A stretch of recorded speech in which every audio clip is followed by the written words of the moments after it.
A pauta agora é a agricultura e o futuro da atividade no Brasil. Para ajudar o setor a planejar estrategicamente as suas ações a longo prazo, a Embrapa elaborou um estudo bastante aprofundado que mostra quais são as tendências que devem ditar o caminho da agricultura no país na próxima década. João Pedro Cuti Dias nos apresenta hoje um breve resumo de tudo que esse importante estudo traz de informação e visão para o setor. Bom dia, João. Bom dia.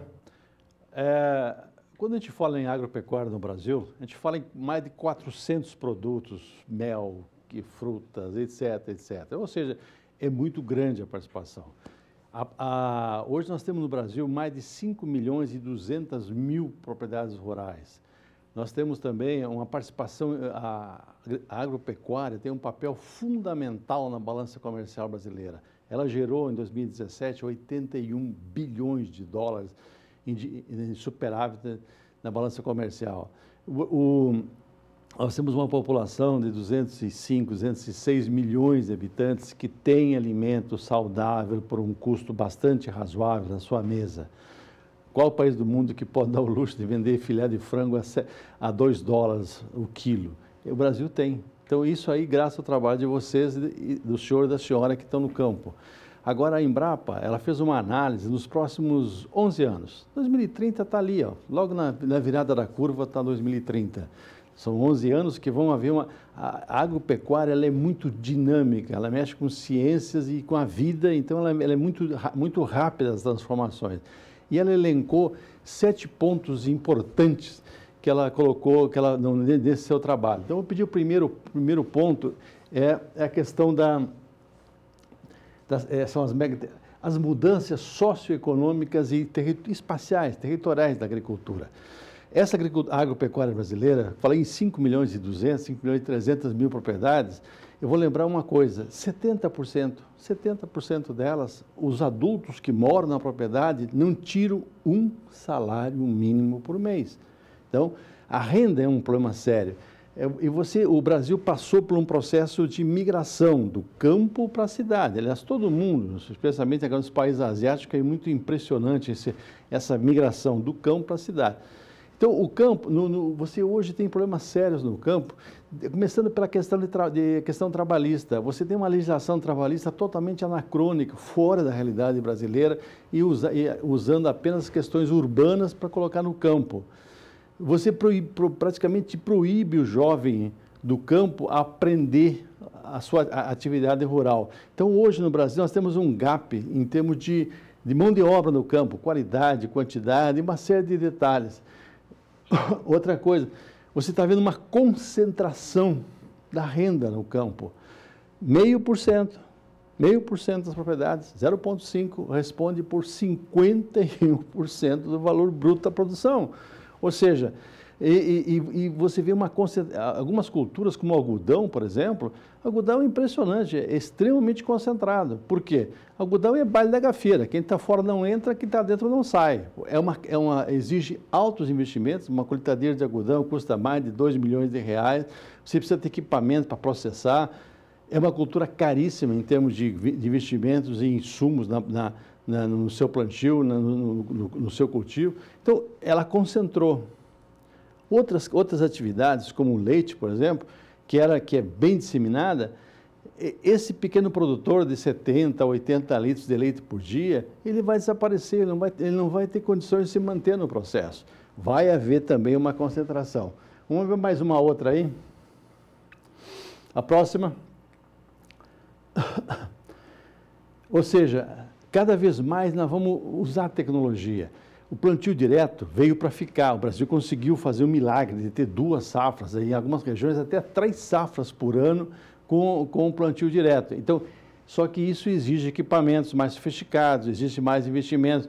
Então, só que a integração lavoura-pecuária, em alguns casos lavoura, pecuária e floresta, ou seja, o processo de intensificação é uma verdade cada vez mais presente e que o produtor vai ter que se adaptar. Ou ele vai ter condições de ele próprio ter os equipamentos, ou ele tem que ter aquela ideia de participar em conjunto. Começar pelo armazém, por exemplo, que é uma coisa fundamental. Poucos têm condições de ter um armazém, porém se reunir os produtores ou através de cooperativas, associações, condomínios, seja o termo que se der para o processo, Há a possibilidade. Mais uma próxima. A mudança do clima. Aqui no nosso estado, e do Mato Grosso do Sul para baixo, nós estamos vivendo um verão extremamente crítico do ponto de vista de temperaturas. 40, 50, 55 graus Celsius no solo. Ou seja, essa questão de mudança climática veio para ficar. Os fenômenos climáticos se amplificaram. Nós vamos ter secas mais intensas e chuvas mais fortes, mais catastróficas.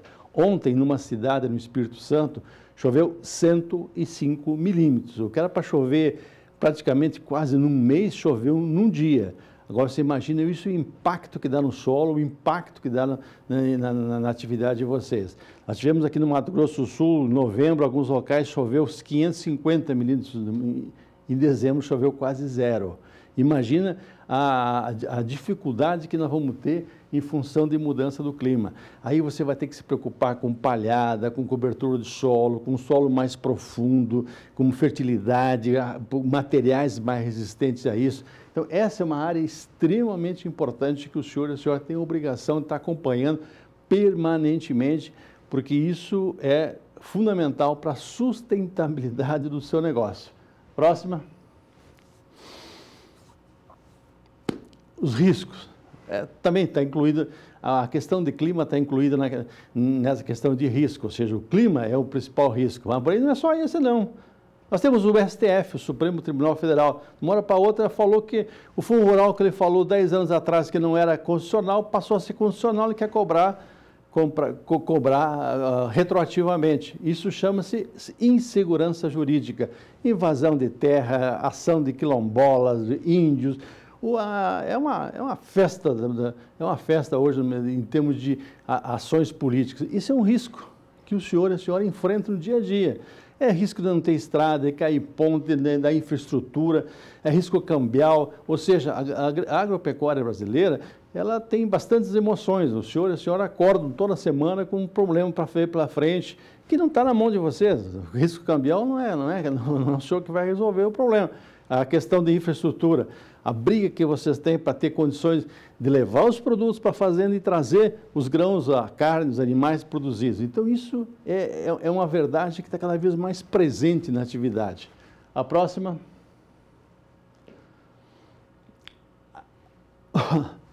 Será que nós vamos sempre produzir o grão, entregar ele daí para frente passar da sua mão, passar para outras mãos? Vamos pegar um exemplo do café, por exemplo. Se você olhar uma cápsulazinha de café que custa R$2, R$3 para comprar no supermercado e ver os preços que você vende um saco de café, você vai ver que muita gente está ganhando em cima do seu trabalho. Será que em algum momento o setor rural não vai se organizar para ele agregar valor na sua atividade? O segundo maior exportador de produtos agrícolas agropecuários do mundo é a Holanda.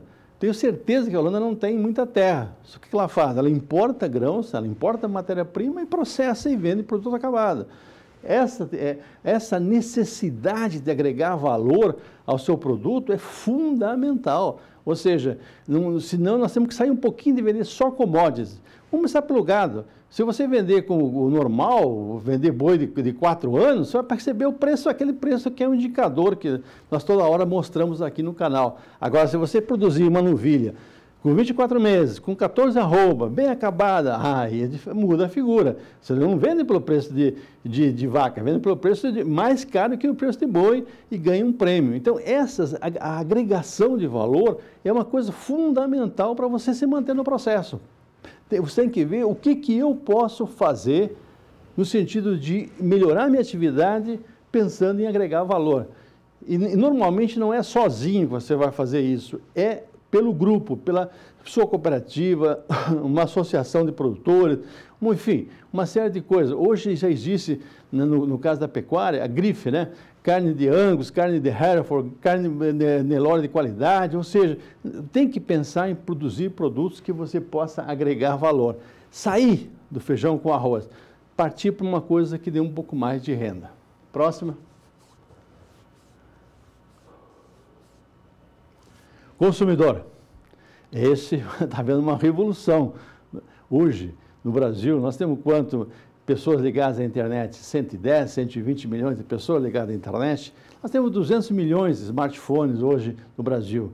O que é de telefone celular? Tudo ligado em WhatsApp, em Facebook, etc, etc. As informações correm. Essa eleição foi um exemplo clássico. Bolsonaro tinha segundos na televisão e ganhou a eleição contra gente que tinha meia hora de televisão. Por quê? Porque as redes sociais marcaram presença, divulgaram as ideias dele, cobraram, envolveram, fizeram cadeia. Isso acontece no mercado, acontece no consumo. Hoje, a compra por internet, antes era restrita só a equipamentos tecnológicos e tal. Hoje não, hoje está fazendo tudo pela internet, inclusive alimentos. Nós comentávamos aqui naquela feira de Xangai que um frigorífico brasileiro fechou acordo com a Alibaba, que é uma grande empresa do comércio eletrônico na China, para vender carne brasileira diretamente ao consumidor por internet. Então isso está mudando. E o consumidor que compra pela internet, ele quer um produto o quê? Que tenha uma qualidade, que tenha uma rastreabilidade e que tenha constância no fornecimento. Ou seja, ele não quer uma coisa para comprar hoje e depois, na outra vez que ele for comprar, vem outro produto bem diferente em termos de qualidade. Então, o consumidor, ele cada vez mais vai pagar mais, mas vai exigir mais. E aí a figura do bem-estar animal é uma coisa que vai ficar cada vez mais presente. Começa pelas grandes redes de fast food no mundo. Não estão comprando mais ovos de galinhas que são produzidas no modelo de gaiolas. Por quê? Porque é uma questão até humanitária. O animal fica preso naquela gaiola lá,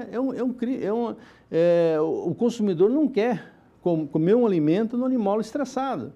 Então, ou seja, hoje você tem granjas se readaptando para produzir ovos com galinhas soltas. Para quê? Vai cobrar mais caro? Vai. E ele paga mais caro ao consumidor, mas tem que ter essa certeza. E isso vale para toda a cadeia da agropecuária. Mais um. Tecnologia.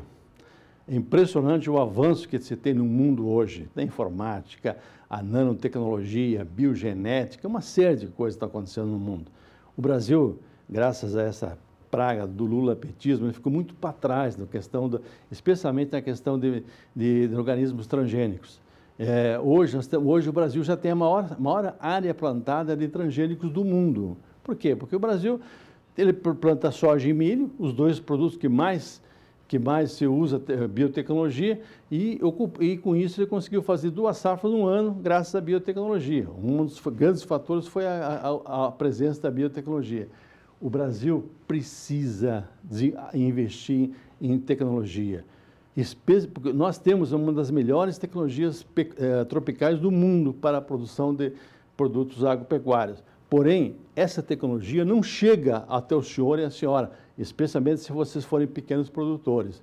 O grande produtor, ele contrata consultoria, contrata isso, contrata aquilo, resolve o problema.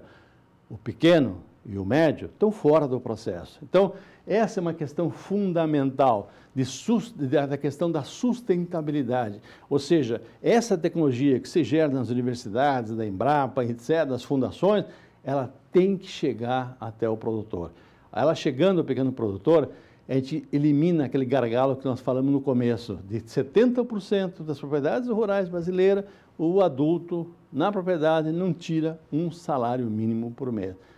Esse é um dos caminhos para você melhorar. Nós vamos abordar durante o longo do ano, várias vezes, esse trabalho feito pela Embrapa, da 2030, uma visão da agropecuária brasileira. Por quê? Porque é importante que o senhor e a senhora conheçam esse assunto. É fundamental que vocês coloquem no seu planejamento, na sua visão de negócio, essas informações, porque isso vai dar uma certeza de sustentabilidade para o seu negócio.